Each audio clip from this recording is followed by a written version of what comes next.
Ok, bienvenue à tous dans ce nouvel épisode du Kiritsu Podcast. Donc là, on est en fin de week-end. On est le mardi après le Hero de Meet. Et puis, on va faire du coup une deuxième partie de FAQ avec les questions qui restaient. Encore une fois, on va essayer d'être simple, concis et d'aller rapidement à l'essentiel. Ouais. Parce qu'on n'a pas beaucoup de stockage. Première question. Euh, C'est quoi les problématiques classiques qu'on retrouve chez un athlète qui l'empêchent de progresser? Celles qu'on retrouve le plus souvent. Vaste Euh, question pour commencer. ouais, c'est très très vaste hein, parce que ça dépend du mouvement, ça dépend de. Généralement, les problématiques qu'ils font, c'est où ils en font trop, que ce soit en termes d'intensité, en termes de volume. Et les mecs sont bousillés, mais ils se disent faut que j'en fasse plus. Ou à l'inverse, ils en font pas assez du tout. Et ça, c'est généralement pour les femmes qu'on retrouve ça parce que les hommes, généralement, c'est un peu des bourrins donc ils blastent à l'infini. Mais généralement, ce qu'on retrouve, c'est surtout trop d'intensité, pas assez de volume d'entraînement, je dirais. Ouais, bah oui, Dans ouais, l'ensemble, le classique, ouais. c'est surtout ça. Surtout chez les personnes pas suivies. Parce que là, la question était plus orientée sur nous, quand on coach quelqu'un. Ah, Pas quand on récupère quelqu'un et qu'on fait l'analyse de ce qui va pas, tu vois. ok. Nous, quand Qu'est-ce qui on. crée stagnation au fur et à mesure? Ouais, c'est quoi les problématiques qu'on retrouve le plus souvent chez nos athlètes qui ont plus de mal à progresser, par exemple? Manque de masse musculaire, Ouais. vraiment. Et là, j'ai pas, c'est pas forcément de passé sportif, mais enfin, dans un sens oui et non. Mais des athlètes que j'ai récupérés, bon, là, déjà, on peut pas encore le récupérer, mais pas vraiment. C'est qui vraiment ont un gros déficit de masse musculaire. Mm. Sur le long terme, la progression est bien plus lente qu'un Ouais, athlète qui nécessairement. commence. Je donne l'exemple de Kayla, par exemple, qui a un gros manque de masse musculaire, mais qui foncièrement ça évolue. Hein. Je veux dire, elle prend en masse, elle performe, elle progresse, mais forcément sa progression est très bien, mais elle a un point de départ qui est bien plus bas qu'un autre. Mais tu vois, typiquement, un athlète comme ça, à court terme, il n'y a pas forcément énormément Mais d'évolution. à long terme, ouais, Mais en fait, tu prends la même personne dans 3 ans, elle aura continué de progresser. elle aura beaucoup plus progressé. Mm. C'est juste que bah, nécessairement, la masse musculaire, ça se fait pas très rapidement. Donc, quand c'est ta problématique, bah, à court terme, sur le 1RM purement, il va pas se passer grand-chose. Après, il y a d'autres choses à faire en attendant, c'est un peu un investissement. Mais par contre, t'en récoltes les fruits bah, un peu plus tardivement. Mais ouais, c'est un investissement parce que même bah, pour toute la suite de la carrière de l'athlète, après, ça va être utile. Ouais. Voilà. Après, dans un sens, je dirais qu'il n'y a pas réellement de problématique commune qui revient, qui empêche de progresser. Je dirais plus que c'est. Bah, en fait, tu as un athlète qui va progresser pendant un certain temps sur un mouvement, puis il y a toujours un moment en fait où Ouais. ça va ralentir. Il y aura peut-être un petit peu de stagnation pendant 1, 2 mois. Ce sera notre travail justement de savoir relancer la dynamique en fonction des différentes données qu'on aura récupérées. Mais foncièrement, en fait, cette période de ok, entre guillemets, encore une fois, on prend vraiment des grandes guillemets, je stagne, parce que c'est pas réellement le cas foncièrement, bah, derrière c'est à nous de faire en sorte que ça se relance.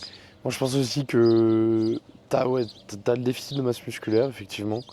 Et t'as aussi la manière d'aborder les séances, enfin tout ce qui tourne autour de Ah, ouais, j'ai pas tout, pensé ce, à ça, ouais. tout ce qui tourne autour de la Ouais, psychologie de le manque l'athlète. d'intention, Ouais, je pense que le manque d'intention, ça c'est vraiment quelque chose qui tue un athlète, le fait de juste pas vouloir moi j'en suis enclencher un la bon barre en exemple, fait. hein, c'est pour ça aussi que sur la dernière année, enfin sur les 2 dernières années, j'ai très peu progressé, voire quasi même pas du tout.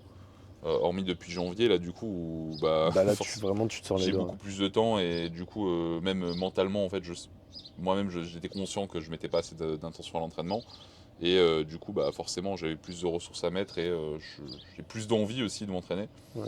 Donc, et je l'ai ressenti parce que foncièrement, avant, j'avais une série de 6 à partir de la troisième rep, ça commençait à devenir dur, je reposais la barre.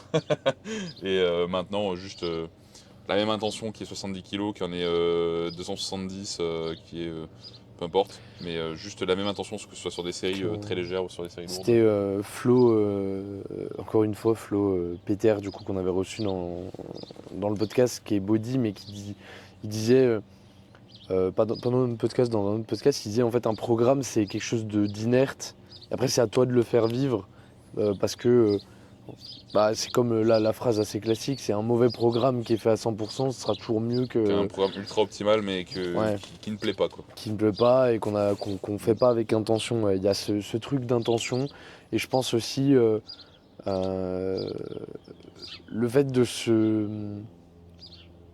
mettre des bâtons dans les roues tout seul en, en ayant l'impression soi-même de stagner, enfin en ne prenant jamais le recul de se dire en fait j'avance, tu vois. Ouais. De se considérer comme en stagnation alors qu'on l'est pas, tu sais. Ouais, mais là, Genre, ça sort du sujet, ça sort du truc de je manque d'intention, tu vois. Et t'as ces athlètes-là qui ont l'impression de ne pas progresser parce qu'ils regardent à l'échelle d'un bloc, en fait, ouais. ce qu'ils font, au lieu de regarder à l'échelle ne serait-ce d'un macro-cycle ou ne serait-ce d'une saison.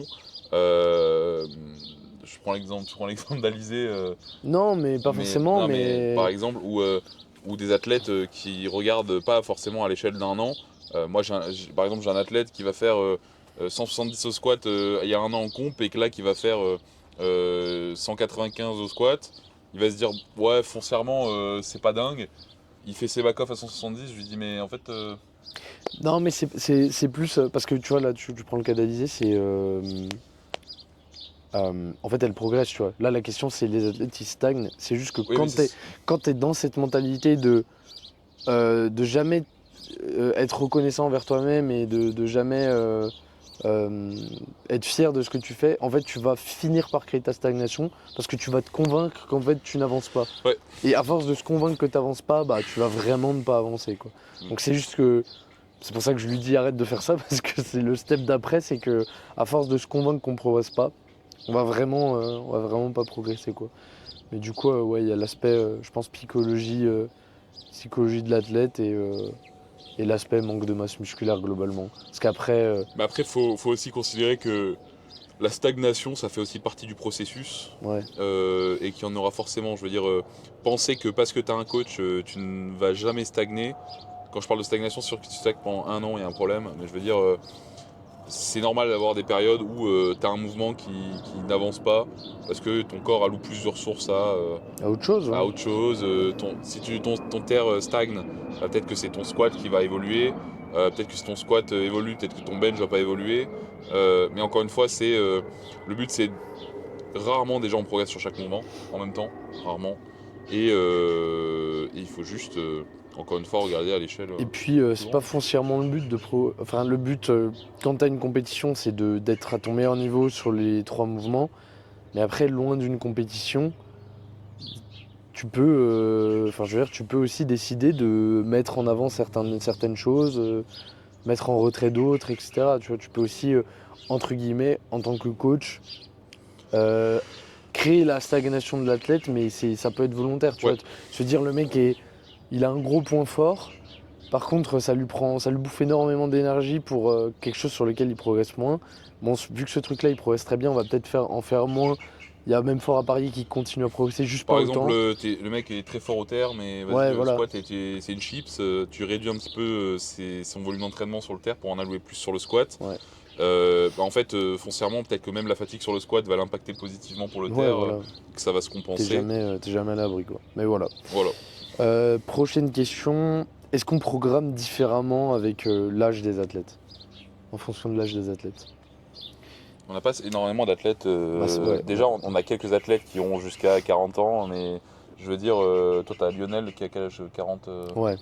quarantaine Juvenel, d'années. Enfin, bon, en général, on a des athlètes entre 30 et 40 ans, avec bien sûr une autre partie qui est bien plus jeune, mais on n'a pas énormément d'athlètes qui sont master plus.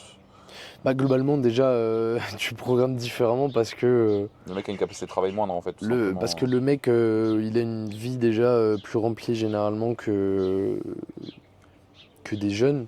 Quand t'as 40 balais et que t'as taf, Enfant. femme, enfant, ça prend tout de suite du temps. Donc, Donc séances généralement plus courtes, ouais, tu dois moins de trouver un séances peut-être dans moyen. la semaine, ou peut-être plus, mais plus de séances courtes. Après, moi j'aurais tendance, même si effectivement on n'a pas énormément de data, à dire que quand tu vieillis, tes facteurs de récupération diminuent parce que tu as une moins bonne synthèse protéique, parce que tu as moins de testostérone, parce que Ouais. ton sommeil tend à se dégrader avec l'âge. Donc il y a plein de choses qui font que dans tous les cas, si on voit la récupération comme un verre et le stress comme l'eau qui le remplit, bah avec l'âge ton verre diminue quoi, enfin Il est de diminue plus de en plus taille. petit. Donc j'aurais tendance à dire, je pense qu'avec l'âge, étant donné que euh, la qualité que tu vas garder le plus longtemps c'est la force, je pense que ce qui peut être intéressant peut-être c'est de transitionner sur quelque chose où tu as peut-être moins de volume d'entraînement Plus d'intensité. mais plus d'intensité. Ouais. Parce que la Surtout force, c'est que. la qualité que tu vas garder le plus longtemps, quoi. Ouais. J'aurais peut-être tendance à dire ça, moi. Après, effectivement, on n'a pas énormément de Après, data. foncièrement, on cherche pas. Je veux dire, tu cherches pas. En tout cas, comme on a dit, on n'a pas énormément d'athlètes Master Plus, mais tu cherches pas spécifiquement. T'arrives pas devant l'athlète qui est nouveau, tu vois, en mode le mec a 40 balais. Ok, je vais en faire moins, tu vois. Ouais. T'as ton point de départ qui est de bas, de Oui, oui. facto plus bas, Tu vas le voir, de toute façon, en fait. et tu vas juste. En fait, on va juste traiter les données de la même façon. C'est juste que bah, un athlète, potentiellement, on va monter à une vingtaine de séries de bench. Bah, le mec, il va s'arrêter à 15 parce qu'il aura foncièrement la même limite, mais plus basse, quoi, Ouais, concrètement. voilà. Donc on va pas chercher à, à faire moins, mais c'est juste que on va se rendre compte en fait que le mec pourra en faire moins. C'est Et tout. c'est comme, tu vois, tu disais avant, il y a beaucoup de gens qui stagnent parce qu'ils en font pas assez en termes de volume et trop en termes d'intensité. Bah là, en fait, ça va être le chemin inverse. Tu vas te rendre compte que le mec, en fait, vu qu'il peut pas tanker beaucoup de Hmm. séries, bah nécessairement, ton stress, tu vas devoir le chercher ailleurs. Donc s'il peut pas faire beaucoup de séries, bah tu vas être obligé de jouer sur autre chose. Et donc, bah, principalement l'intensité du coup. Mais c'est pas... c'est plus une réponse à une problématique que vraiment la seule solution, quoi. Moi, je suis sûr qu'il y a des mecs qui ont 50 balais et qui font 15 séries de squat par semaine. Ça doit exister, tu vois, mais c'est peut-être pas la majorité, quoi. Ouais. D'autres choses à dire là-dessus? Non, pas spécifiquement. Ok. Je veux dire, l'approche n'est pas foncièrement différente avec lesquelles on aborde des athlètes plus vieux, enfin plus âgés. Ouais. C'est juste qu'on se rend compte au fur et à mesure qu'ils peuvent tout simplement faire moins, quoi, tout Ouais. simplement. Prochaine question, du coup, c'est comment gérer les variables d'entraînement à l'intérieur d'une semaine? C'est très vaste aussi ça. Ouais. Comment gérer les variables C'était là les d'entraînement? variables d'entraînement qui étaient retenues, c'était, parce qu'il y en a beaucoup, Volume, c'était volume, intensité. bah, ça dépend. Non mais foncièrement ça dépend, je veux dire ça dépend de l'athlète, ça dépend, est-ce que c'est une femme, un homme, grosse KT, petite KT, est-ce qu'il est fort, pas fort, ou forte, pas forte. Ouais. Il n'y a pas de réponse. Généralement, je veux dire, moi j'aurais tendance à privilégier plus de volume d'entraînement sur le jour secondaire pour driver correctement le jour primaire, plus d'intensité sur le jour primaire et un petit peu moins de volume d'entraînement. Enfin, Moi, je fais l'inverse. voilà, toi tu fais l'inverse. Ouais. Donc ça dépend, mais encore une fois, bah on en revient toujours à ce même truc de. Je, je pense déjà, il faut partir du principe. Ça, c'est vraiment la grosse base. Si on devait faire un peu une pyramide, c'est tous tes jours d'entraînement, tu vas pas pouvoir être bon.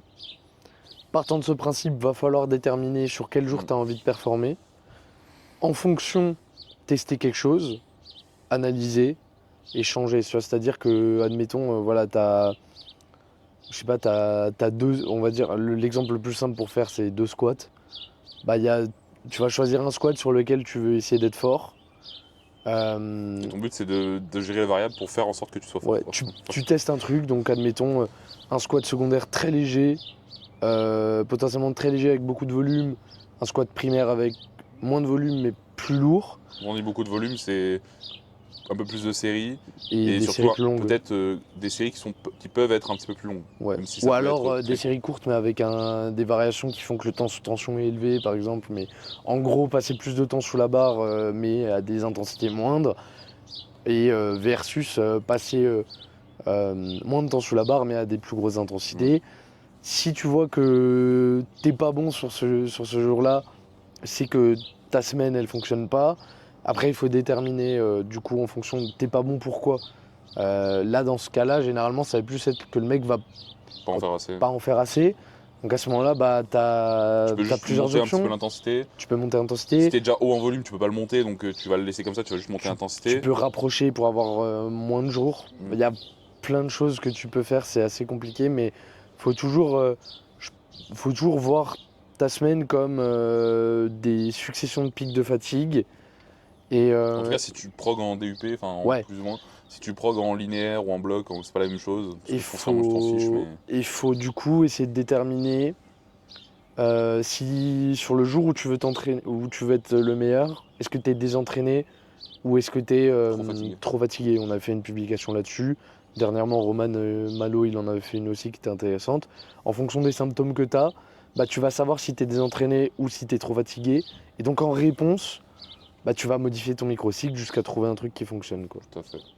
Voilà. Mais encore une fois, modifier son microcycle, il y a des micro-variations de données. Je veux dire, si tu commences un bloc, surtout un premier bloc, et que ça veut pas forcément dire que foncièrement c'était la mauvaise, que ça Ouais, ouais. se passe pas Ça forcément peut bien mettre longtemps aussi à se créer une à se dynamique. lancer, Hein, ouais, c'est ça. ouais. Bon, généralement, quand on dit longtemps, ça met pas. Si ça met 3 mois à se lancer, c'est qu'il y a un problème. Ouais. Mais je veux dire, parce que potentiellement, oui, tu vas incrémenter d'un bloc à un autre, mais en fait, tu aurais pu très bien genre démarrer ton bloc 6% plus haut et. Après, de la même manière que tu vas avoir des variations à l'intérieur de ton bloc, de ta semaine, tu vas avoir des variations à l'intérieur de ton bloc. Donc, faut pas non plus, dès que tu as un mauvais jour, dès que tu as un mauvais primaire, te dire ah bah le microcycle fonctionne pas parce que si ça se trouve, tu es juste sur un petit crash avant justement un pic, ou alors t'as eu ton pic la semaine d'avant, donc tu redescends. Enfin, et après, il faut prendre en compte tes facteurs externes aussi parce que ça, enfin, forcément, ça me paraît essentiel de se dire Moins, que moins l'athlète est fort aussi, potentiellement, moins besoin de polariser. ouais. Parce qu'il peut en faire. En fait, plus la charge soulevée est faible, moins il y aura d'impact, enfin, moins il y aura de fatigue créée, et donc Ouais. juste l'athlète pourra en faire beaucoup plus. Donc généralement, moi je privilégie plus d'intensité. Surtout sur le bench. Tu peux en faire plus proche de ton max tout le temps. Bah tu vois, je suis un bon exemple là-dessus. Ce que je faisais avec Romain, je veux dire, pendant quasi 2 ans, Mm. tu sais, mon squat, j'avais 3 squats semaine, je faisais schématiquement 7-5-3, spammé à la mort pendant des mois. Ça m'avait progressé de zinzin, mais au bout d'un moment, t'as besoin d'aller un peu plus loin quand tu commences à squat plus qu'au départ, quoi. C'est ça. Et, C'est voilà. ça. Et l'inverse avec moi, où euh, rien que par exemple sur mon terre, en fait, il faut que j'ai très peu d'intensité parce que Mm. sinon j'explose. Enfin, j'explose en vol, pas j'explose en termes de performance. Ouais. Sur le squat, Faut que tu blastes. faut que je me bousille en fait pour être fort. Et sur le bench, j'ai besoin d'en faire très peu Intermédiaire. parce que comme je suis très fort, articulairement, en fait, mon corps ne suit pas à ce que je fais. Et, euh, et du coup, il faut que j'en fasse très peu, mais entre guillemets plus d'intensité. Ouais, toi, ce qui est tricky sur ton bench en l'occurrence, c'est que t'es très bon techniquement, enfin t'es très stable techniquement et t'es fort, donc tu pourrais tanker vraiment beaucoup, mais par contre le corps suit pas, donc en fait t'es toujours un peu sur ce truc de... J'ai trop d'interférences avec mon squat au niveau de mes coudes Ouais, et t'es des sur ce épaules. truc de... En fait, théoriquement on pourrait en faire vraiment 1000 fois plus, tu ferais les séances, mais par contre à le moyen terme, intankable en fait. Mm. Mais ouais. D'autres choses à dire du coup là-dessus? Non, c'est bon. Dernière En fait, question. c'est trop vaste. Je sais pas qui c'est qui a posé la question. Je sais plus. Voilà, mais Ouais, s'il y a besoin de si on préciser, coach, DM. pose la question directement. Ouais, Si on coache pas, viens en envoie-nous DM. un petit DM et on pourra très bien faire une petite consulte pour t'expliquer un petit peu tout ça, quoi. Ouais. Dernière question. Est-ce que les coachs surcomplexifient Oui. l'AFA et ce qui l'entoure? Ouais. Ah Je pardon, pense je suis pas que d'accord, moi. je pense qu'ils surcomplexifient la programmation, Ah, tu mais t'inclus pas dedans. de quoi? Tu t'inclus pas dedans, du coup. Donc quoi? Dans les coachs. Je vais m'intégrer dedans si tu veux. Je pense Non, mais je qu'on sais pas, c'est intéressant. Non, je pense qu'on surcomplexifie l'entraînement, mais on décomplexifie. Enfin, on, on met pas assez la place centrale à tout ce qui est autour, tu vois. Je pense. Je trouve. Après, là, c'était vraiment surcomplexifier l'AFA et ce qui entoure. Donc est-ce que même les à côté seront complexifiés? Bah, les à côté sont généralement pas faits du tout, donc je veux dire, on ne peut pas les Mhm. surcomplexifier. Ouais. Moi, bah, en vrai, c'est un peu. Là, dernièrement, il y a eu un peu En fait, on parle des coachs, on parle pas des athlètes. Donc je dirais que les athlètes ne complexifient pas assez leur programmation. Mais les coachs ont tendance à, surtout certains, à surcomplexifier et pas aller directement au plus simple qui, qui est Moi, possible je, de moi, faire. je pense qu'en vrai, si. Je pense qu'en vrai, si c'était si facile, en fait, tout le monde serait balèze, tout le monde serait fort, tu vois. S'il y a autant de gens qui. Je parle pas de que c'est simple. Je dis pas que c'est simple. Je dis juste que quand je parle de complexifier, bon là je te parle, là je parle purement en termes de programmation. Ouais. T'as pas besoin de faire 25 millions de choses différentes, 25 millions de formats différents, aller chercher des 7 SBD semaines ultra polarisés pour progresser, tu vois. Ouais. Pour moi, chercher simple, ça veut pas dire faire quelque chose de simple, de facile, tu vois. Ouais, ouais. Oui, je vois ce que tu veux dire, ouais. Mais C'est... pour moi, ça reste, tu vois. Mais oui, c'est complexe et Ouais. je pense pas qu'on surcomplexifie euh, entre guillemets le fait que coacher c'est compliqué. Par contre, je pense qu'on surcomplexifie l'analyse et la programmation générale, tu vois. Tu vois ce que je veux dire? Je sais pas Ouais. si la nuance est assez. Oui, non, je vois ce que tu veux dire. C'est qu'en gros, c'est déjà un truc complexe et certains le Ouais, c'est ça, surcomplexifient. c'est ça. Mais même quand tu le simplifies, ça reste complexe puisque de toute façon, c'est un métier et que ça reste de la science en fait, la préparation physique, la nutrition, la préparation mentale, enfin tous les à côté. Mais moi, ça m'énerve un petit peu là dernièrement. Il y a eu ce débat clairement de les coachs surcomplexifient le truc, etc. Moi, je suis pas d'accord. C'est juste que c'est un truc complexe en fait et que comme dans le séminaire là Clément il le disait à un moment, quand t'es coach t'es nounou, Euh, préparateur mental, diététicien, kiné, coach. je pensais pas le truc en fait, j'imagine pas la question comme ça, tu vois. Ouais, ouais. Bah moi c'est comme ça que je le vois, je pense que c'était en référence justement au débat qu'il y avait eu un peu sur ça et pour moi en fait c'est un truc complexe en fait. Si ça paraît, si les gens ont l'impression qu'on le surcomplexifie, c'est peut-être que c'est complexe finalement et Si les que. gens font 3 ans de FA, progressent pas, nous contactent et recommencent à progresser, je pense que voilà, c'est que Ouais. foncièrement ça reste complexe. Mais ce que je voulais dire, voilà, c'est comme l'a expliqué Nathan, c'est que je trouve que c'est quelque chose qui est déjà complexe dans l'ensemble, mais qu'il y en a beaucoup qui ont tendance à, au-delà de cette complexité qui est, enfin, quand même là, tu vois, c'est qu'ils remettent encore plus de complexité par-dessus, tu vois. Ouais. Je pense qu'il y a aussi ce biais de. En tant que coach, ça peut paraître facile On a l'habitude, hein. parce qu'on a Ouais. l'habitude. Et que c'est vrai que dans l'absolu, juste des grands. Quand tu dis, au final, un mec pour qu'il devienne balèze ou pour qu'il devienne fort, faut qu'il surcharge progressivement. Ouais. C'est pas compliqué. Un mec pour perdre du poids, il doit manger moins. Un mec pour prendre du poids, il doit manger plus. C'est vrai que dans l'absolu, Ouais. c'est pas compliqué. Mais il y a beaucoup plus de Mais trucs à après, faire que il y a ça. la réalité et la mise en place. Foncièrement, tu veux perdre du poids, bah ok, mais Mange moins. tu veux manger moins, mais si tu as 1200 cales, tu fais comment, tu Ouais, vois? voilà, c'est ça. Bah non, bah tu fais une reverse avant, tu peut-être augmentes ta dépense, puis après tu fais ça. Ok, bah combien de temps tu fais ta reverse? Tu veux progresser, ok, bah il faut en faire plus, d'accord, mais comment je en fais plus? Est-ce que je fais Ouais. plus d'intensité, plus de spécificité, plus de trucs? C'est foncièrement c'est simple, mais à la fois c'est très complexe et je pense pas, comme je suis assez d'accord avec toi du coup, je pense pas qu'on complexifie, enfin qu'il y ait vraiment de la surcomplexification et en fait bizarre. Généralement les mecs qui disent ça c'est les mecs gifted en fait qui ont très bien progressé Hmm. très vite tout seuls, mais bizarre ils vont se prendre un plateau d'un coup.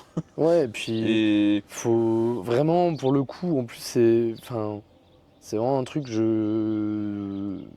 bizarrement, c'est beaucoup une remarque qui revient de gens qui ne sont pas coachs, tu vois. ouais, Et qui ou qui sont pas coachés. ou qui sont pas coachés effectivement. Donc déjà quand tu encadres quand tu coaches deux clampins de ta salle et que tu as la chance d'avoir des mecs à peu près câblés et à peu près talentueux, tu peux avoir l'impression que c'est pas compliqué, tu vois. Moi, j'ai des athlètes, clairement, et c'est souvent ceux qui affichent les plus grosses progressions. Et on en joue aussi, tu vois, quand on met des stories en mode il a pris depuis le début du coaching 1 milliard de kilos sur le total, alors qu'en réalité, ça fait 3 ans que la prog, je fais copier-coller parce que le mec, juste, il est gifted, tu vois. Et oui, dans ce cas-là, bah, c'est pas compliqué. Le mec progresserait avec moi, mais il progresserait avec n'importe quel arrobase sur Instagram. Mais par contre, t'as Peut-être des plus mecs. avec certains que l'autre, mais... Ouais, mais par contre, t'as vraiment des cas, t'as vraiment des cas, des Ouais. gens qui ont des contraintes. Tu vois, avant, j'en discutais avec une athlète, je lui disais, ouais, bah, le problème, c'est que t'as telle contrainte, de par ton passé sportif, des blessures que t'as eues, vient à ça se rajouter telle contrainte, dans ta vie, t'as telle contrainte, donc au final, oui, t'as peut-être pas la progression de telle personne, mais tu progresses, tu vois, et au final, est-ce que ta progression, elle vaut pas, elle est pas plus belle parce que t'as tout ça par rapport à quelqu'un de toute manière qui est fait pour, tu vois, et qui a toutes les conditions qui sont réunies dans sa vie pour progresser, tu vois. Et, euh, et ouais, je trouve que des fois, tu vois, on se creuse vraiment la tête. Tu vois. Encore une fois, ce week-end, on était ensemble.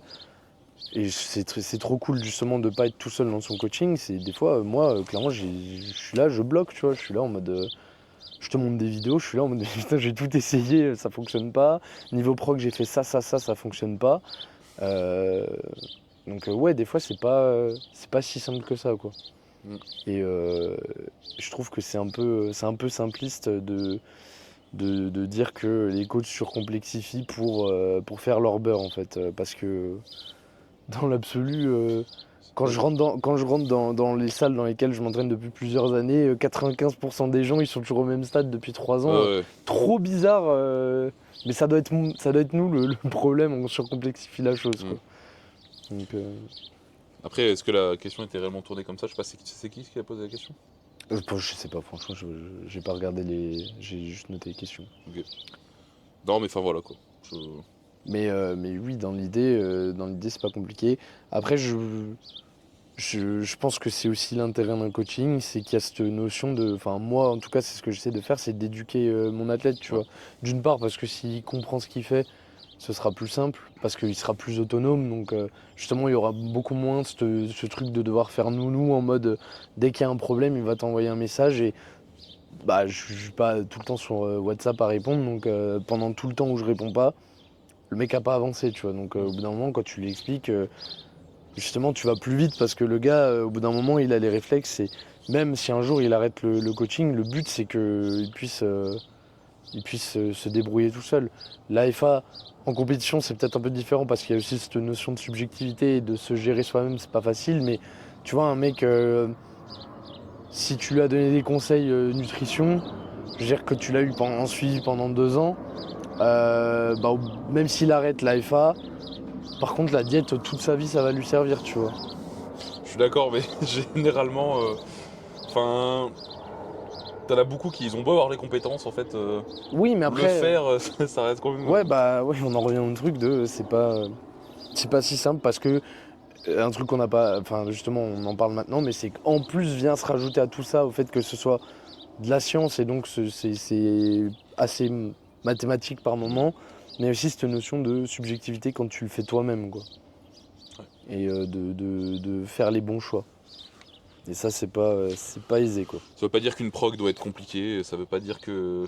En gros, ça doit être complexe c'est complexe dans la mise en relation de toutes les données, Ouais. mais foncièrement, quand tu regardes la prog, c'est pas complexe, en fait, c'est à comprendre, ça doit pas être complexe, tu vois. Ouais, ouais. C'est ça qu'il faut réellement Parce que comprendre. justement, en fait, même au final, C'est dans ce sens-là que je vais le tourner. je pense qu'un coach qui surcomplexifie, justement, il se tire une balle dans le pied Et parce que surtout, là, généralement, il sait pas ce qu'il fait. Donc, ouais, parce que le truc est déjà complexe à la base.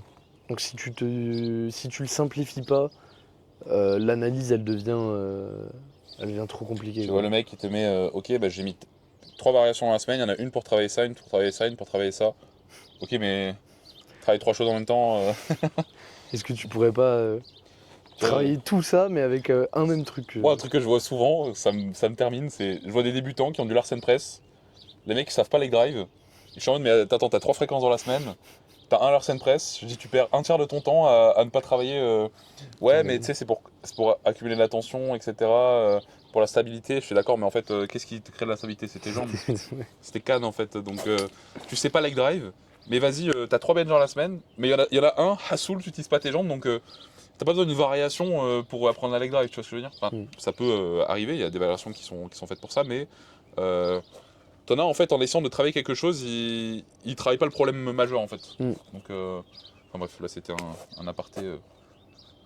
Mais voilà, du coup, Voilà. fin du podcast. Fin du podcast. Si vous avez des questions, encore une fois, n'hésitez pas à nous contacter en DM sur Instagram. Ouais. Si vous voulez des précisions sur les choses qu'on dit, Likez, abonnez-vous partagez. pour le référencement. Partagez. Petite 5 étoiles sur Spotify. Donc voilà, si jamais vous avez des questions, vous êtes intéressé par un coaching, ou vous voulez tout simplement qu'on vous aide un petit peu lors d'une petite consulte, encore une fois entièrement gratuite et qui n'engage en rien, pour qu'on vous donne les clés pour pouvoir progresser, et pourquoi pas derrière, comme j'ai dit, un petit coaching. Si jamais vous voulez les meilleurs compléments, NutriPure, Nutri-Pure, code Kiritsu. code Kiritsu, et puis voilà quoi, tout simplement. Bisous. Allez, bisous.